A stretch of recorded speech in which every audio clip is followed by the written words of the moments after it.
جس نے اپنے رسول کو رد کیا اور اسے ہلاک نہیں کیا گیا۔ حضرت نوح کی قوم غرق، حضرت ہود کی قوم ختم، حضرت صالح کی قوم ختم، حضرت شعیب کی قوم ختم، آل فرعون ختم۔ یہود وہ امت ہے کہ معزول تو ہو گئی، جیسے ہی حضور آ گئے قرآن لے کر معزول ہو گئے۔ وہ جیسے کوئی ایک منصب ہے، اس منصب سے معزول کر دیے گئے، قتل نہیں کیا گیا، انہیں زندہ رکھا گیا۔ منصب تو اب قرآن آ گیا، محمد رسول اللہ آ گئے صلی اللہ علیہ وسلم، اور کعبے کے گرد ایک نئی امت۔ وَكَذَلِكَ جَعَلْنَاكُمْ أُمَّةً وَسَطًا لِتَكُونُوا شُهَدَاءَ عَلَى النَّاسِ وَيَكُونَ الرَّسُولُ عَلَيْكُمْ شَهِيدًا۔ اگرچہ یہ امت 600 برس قبل قتل اور ختم ہونے کی مستحق ہو چکی تھی، کیوں؟ 600 برس قبل آئے تھے حضرت مسیح علیہ السلام، اور قرآن میں بھی ہے اور موجودہ بائبل میں بھی ہے کہ حضرت مسیح کو اسرائیل ہی کی طرف بھیجا گیا۔ صرف سورہ آل عمران میں ہے رسولاً الی بنی اسرائیل، یہ تو صرف محمد الرسول اللہ صلی اللہ علیہ وسلم ہے جنہیں پورے عالم انسانیت کی طرف بھیجا گیا، کوئی اور رسول تمام انسانوں کے لیے مبعوث نہیں ہوا۔ اور ابھی بائبل میں موجود ہے کہ میں صرف اسرائیل کے گھرانے کی کھوئی ہوئی بھیڑوں کی تلاش میں آیا ہوں۔ اسی لیے میں نے کہا تھا میں بھی امریکہ وغیرہ جاتا ہوں تو یہ اپنے پاکستانی ہندوستانی بھائی جو ہیں، یہ کھوئی ہوئی بھیڑیں وہاں جا کر جو ہیں وہ گم ہو گئی ہیں، ان گمشدہ بھیڑوں کی تلاش میں۔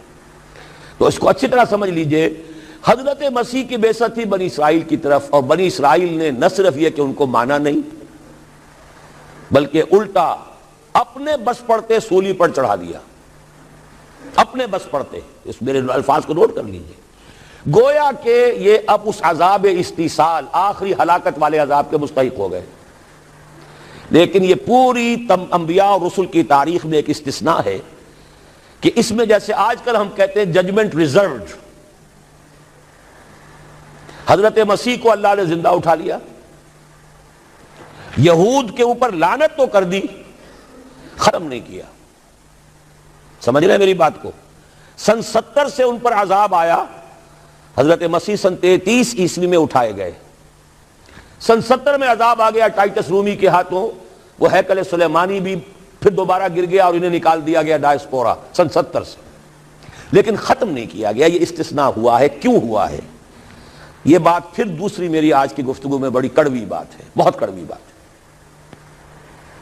یہ جو دوسری امت جو جس سے کہ میں اور آپ ہیں، اور جو بہترین امت ہے، کنتم خیر امت، یہ جب طرز عمل وہی اختیار کرے گی جو یہودیوں نے کیا تھا، ان کو سزا ان ملعونوں کے ہاتھوں دلوائی جائے گی۔ بات سمجھ لیجئے میری۔ آپ کو معلوم ہے پھانسی کا پھندا کون ڈالتا ہے؟ چوڑا۔ اور ہندوستان میں مجھے بتایا مولانا امین حسن اصلاحی صاحب نے، وہ مشرقی یوپی سے ان کا تعلق ہے، اعظم گڑھ سے، کہ ہمارے علاقے میں یہ رواج تھا کہ اگر کوئی راجپوت شخص کوئی بہت گھناؤنا کوئی کام کرتا تھا تو اس کو جوتے لگواتے تھے چمار کے ہاتھوں۔ راجپوت کے سر پر راجپوت کا جوتا پڑا تو چلیے جوتا تو ہے، لیکن ہے تو راجپوت کا۔ لیکن جب راجپوت کے سر پر چمار کا جوتا پڑتا تھا، جسے انگریزی میں ہم کہتے ہیں to add insult to injury, ایک تو تکلیف ہو رہی ہے جوتے کی، اور ایک انسلٹ ہو رہی ہے کہ چمار کا جوتا ہے، تو یہ گویا کہ بدترین سزا ہو گئی۔ یہ امت جتنی اونچی ہے، جس کے رتبے ہے سوا، اس کی سوا مشکل ہے، جس کا مقام بلند ہے، اسی اعتبار سے ان کو پھر سزا بھی سخت ملتی ہے۔ صاف فرما دیا اللہ تعالیٰ نے سورہ احزاب میں، اے نبی کی بیویو تم عام لوگوں کی طرح نہیں ہو، لستم کاحد من النساء، لستن کاحد من النساء، اگر تم نے کوئی غلط حرکت کی دوہرا عذاب ملے گا۔ اور بات صحیح ہے، جن کے رتبے ہیں سوا، ان کی سوا مشکل ہے۔ اس امت کو عذاب کے کوڑے مارنے والی قوم وہ ملعون اور مغضوب علیہم قوم ہے، جس کے لیے قرآن مجید 2 دفعہ کہتا ہے ضربت علیہم الذلۃ والمسکنۃ وباؤوا بغضب من اللہ۔ اور یہ کوڑے بہت زبردست شکل میں ابھی آنے والے ہیں۔ میری بات اب آپ نے سمجھ لی؟ کیوں رکھا گیا یہود کو؟ یہ جلاد کیوں سنبھال کے رکھے گئے؟ انہیں بھی سزا دی گئی، اس صدی میں بھی ہٹلر کے ہاتھوں میں بھی 6 ملین 60 لاکھ اس نے ختم کیے، ان پر تو سزا کا سلسلہ چلتا رہا، ایکسٹرمینیٹ نہیں کیا، ختم نہیں کیا، باقی رکھا ہے۔ اس لیے کہ ان کو کوڑا بنا کر امت مسلمہ کی پیٹھ پر مارنا ہے کہ تمہارا رتبہ، تم محمد کے امتی صلی اللہ علیہ وسلم، ہمارے آخری رسول، ہمارے اکمل رسول، ہمارے خاتم النبیین، خیر البشر، اور ان کی امت ہو کر تمہارا حال یہ ہے، تو تم سزا کے مستحق جو ہو وہ سزا ہے کہ جو اچھی طرح سمجھ لیجئے ہماری حال جو اس صدی کے آخر میں شروع میں ہوا تھا کہ تمام مسلمان غلام، اس غلامی کے اوپر جو مزید کوڑا تیار ہوا 1917 میں بالفور ڈیکلریشن کے ذریعے سے برطانیہ نے اجازت دے دی کہ یہودی آ سکتے ہیں، اب فلسطین میں آ کر آباد ہو سکتے ہیں، وہ مکان خرید سکتے ہیں، جائیداد خرید سکتے ہیں، زمینیں خرید سکتے ہیں۔ 1971 اس پر اندیشہ تھا کہ کہیں اگر خلیفہ عثمانی نے جہاد کا اعلان کر دیا، اس لیے کہ سلطان عبد الحمید کو بڑی سے بڑی رشوتیں پیش کر کے دیکھ لیا تھا انہوں نے کہ یہ جو ہمارے اوپر پابندی ہے کہ ہم فلسطین میں آباد نہیں ہو سکتے، جو کہو ہم تمہیں دولت دینے کو تیار ہے، یہ پابندی ختم کر دو۔ سلطان عبد الحمید ویسے جو بھی کچھ تھے چھوڑ دیجئے، لیکن یہ کہ اس نے کہا کہ جو معاہدہ عمر نے کیا تھا رضی اللہ تعالی عنہ، میں پیچھے نہیں جاؤں گا، لہذا خلافت ختم کروا دی، اور کروائی کس کے ہاتھوں؟ ایک مسلمان کے ہاتھوں، اس لیے کہ فری میسن تھا مصطفیٰ کمال پاشا، فری میسن، یہ سب یہودیوں کے ادارے، چاک کر دی ترک نادا نے خلافت کی قبا، سادگی اپنوں کی دیکھ، اوروں کی عیاری بھی دیکھ۔ ہندوستان میں ہنگامہ چل رہا ہے، تحریک چل رہی ہے، مسلمان ہجرت کر رہے ہیں اور سب کچھ ہو رہا ہے، اور ہندو بھی شامل ہو رہے ہیں خلافت کی تحریک میں، لیکن اب مدعی سست گواہ چست، جب مصطفیٰ کمال نے خود ختم کر دی تو سب پانی پڑ گیا آگ کے اوپر، اب کیا بولیں، کس کو برا کہیں؟ اس کے بعد 1948 میں ان کی ریاست قائم ہو گئی اسرائیل۔ کتنے برس بعد؟ ریاست تو خیر اس وقت بھی ان کی نہیں تھی جبکہ ٹائٹس نے ختم کیا ہے، وہ تو بہت پہلے کی بات تھی، تقریباً 2000 سال بعد اسرائیل 1967 میں جنگ کروائی، اور یہ بالکل صدام کی طرح کا مسئلہ تھا۔ 1967 کی جنگ میں ایک سازش تھی، انہوں نے بطور مہرہ استعمال کیا جمال عبد الناصر کو، جس نے اچانک جو ہے ایلات کی بندرگاہ کو بلاک کر دیا۔ 1967 اس پر جھپٹا مارا ہے اسرائیل نے، ادھر سے سینائی لے لیا، ادھر سے گولان ہائٹس لے لیے، ادھر سے جو ہے West Bank of Jerusalem, West Bank of Jordan لے لیا۔ یہ 67 کی بات ہے۔ پھر عالم عرب میں ایک ملک ذرا نکلنے لگا تھا کہ شاید ایک کے پاس پیسہ بہت تھا، لیبیا کے پاس، وہ مدد کر سکتا تھا کسی مسلمان ملک کی کہ وہ ایٹم بم بنا لے۔ دو ملک ایسے تھے، ایک غیر عرب، ایک عرب۔ عراقیوں کے پاس کچھ صلاحیت معلوم ہو رہی تھی کہ کچھ دانت شاید نکل آئیں، جیسے دودھ کے دانت ہوتے ہیں تو شاید ایٹمی دانت نکل آئیں، وہ بھرکس ان کا نکالا ہے۔ ایک دفعہ جا کر آپ کو یاد ہوگا ہوائی جہاز گئے اور سب کا تہس نہس کر کے آ گئے، اور وہ سخت جان قوم نکلی، انہوں نے پھر کچھ بنا لیا، تو پھر وہی 100 دام جال، پھر وہ 100 دام جو ہے جال کی شکل بچھا کر، اور جو پھنسایا ہے تو اگلا پچھلا کھایا پیا سارا اگلوا لیا۔ نتیجہ کیا نکلا؟ جنگ خلیج کے بعد اب عالم عرب پورا کا پورا اسرائیل کے سامنے سرنگوں ہے، وہ شاہ حسن ہو یا شاہ حسین ہو، کچھ تو پہلے ہی اپنے تھے، چاہے شاہ فہد ہوں اور چاہے حسنی مبارک ہوں، اب رہ کون گیا؟ اس سے بڑی ذلت کوئی ہے؟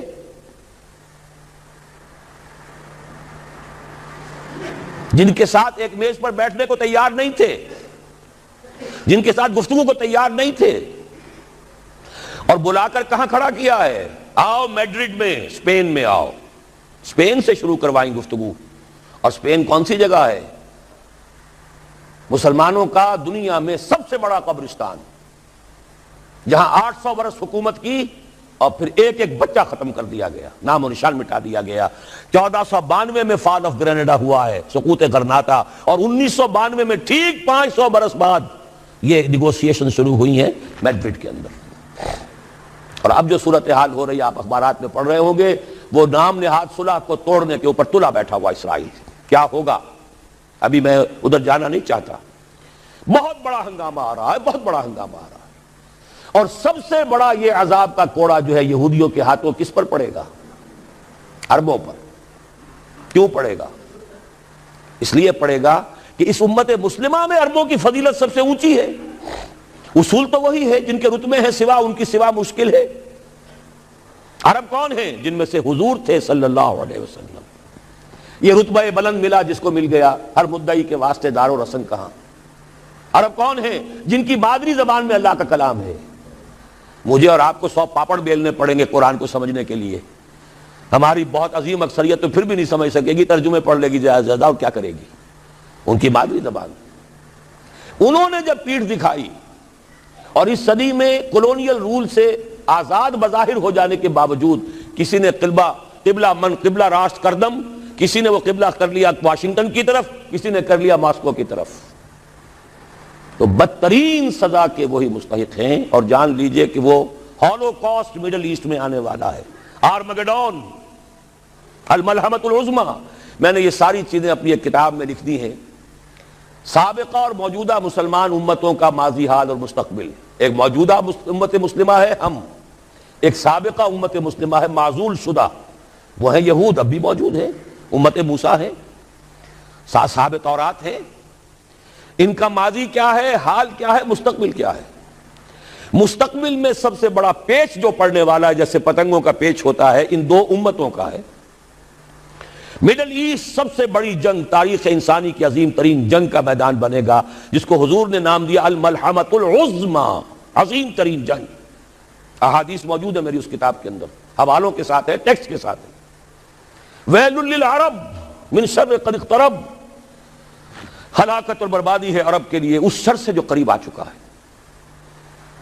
لیکن اب یہ بات تو پھر میرے اور آپ کے لیے ذرا دور کی ہو گئی۔ تیسری کڑوی بات اب آ رہی ہے۔ ابھی تو عربوں کی بات تھی نا، 120 کروڑ میں نے آپ کو بتایا تھا کہ مسلمان دنیا میں ہیں، ان میں 20 پلس 22-23 ہوں گے عرب ہیں، باقی 1 ارب 100 کروڑ یہ کون ہے؟ نان عرب، امیین، امیین نہیں آخرین، امیین تو وہ عرب ہیں۔ ان میں سے بقیہ میں سے سب سے بڑی مجرم قوم میں اور آپ ہیں۔ ہندوستان کا مسلمان نہیں، انڈونیشیا کا نہیں، ایران کا نہیں، ترکستان کا نہیں، افریقہ کا نہیں، 20 کروڑ عرب اور 10 پلس 11 ہیں یا 12 کروڑ ہیں، کتنے بھی ہیں پاکستانی نمبر 2 مجرم۔ کیوں؟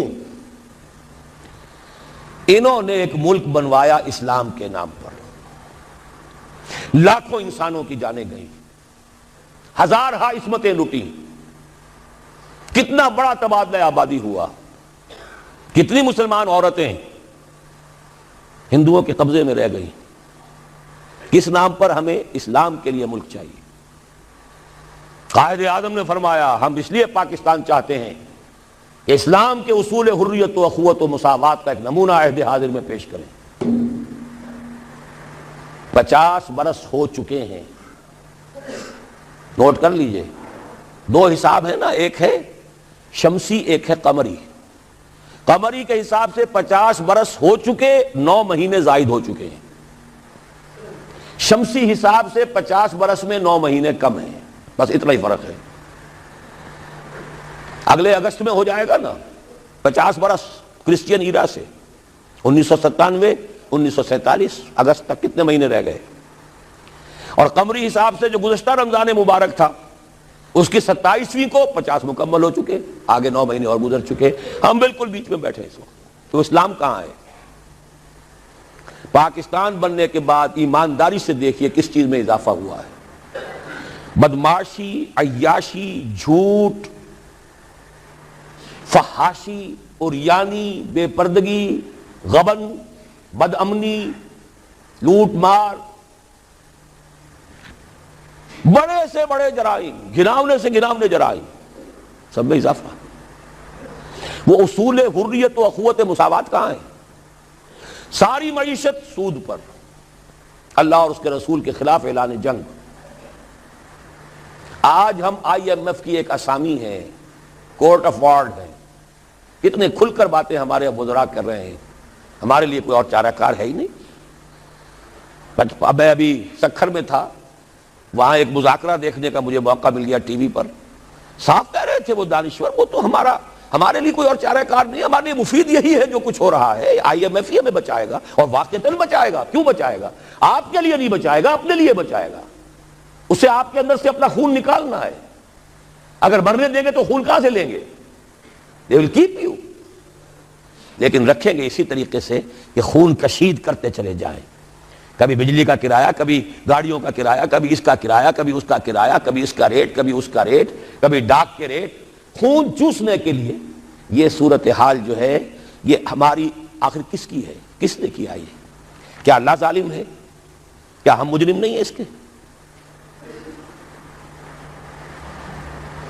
یہ اجتماعی جرم اور کوئی ملک اسلام کے نام پر نہیں بنا. اچھی طرح نوٹ کر لیجیے. انڈونیشیا میں تحریک چلی, وہ ملائی نیشنلزم کے نام پر, ملے نیشنلزم. عربوں نے انگریزوں سے نجات حاصل کی, یا فرانسیسیوں سے, عرب نیشنلزم کے نام پر. العروبہ. صرف ایک ملک بنا تھا پاکستان, کا مطلب کیا؟ لا الہ الا اللہ. اور آج یہی وجہ ہے کہ کم سے کم عربوں کے ہاں خوشحالی تو ہے. جو ذلت آئی ہے ابھی ان پر اور مسکنت آئی ہے, کر کچھ نہیں سکتے, بے بس ہو گئے.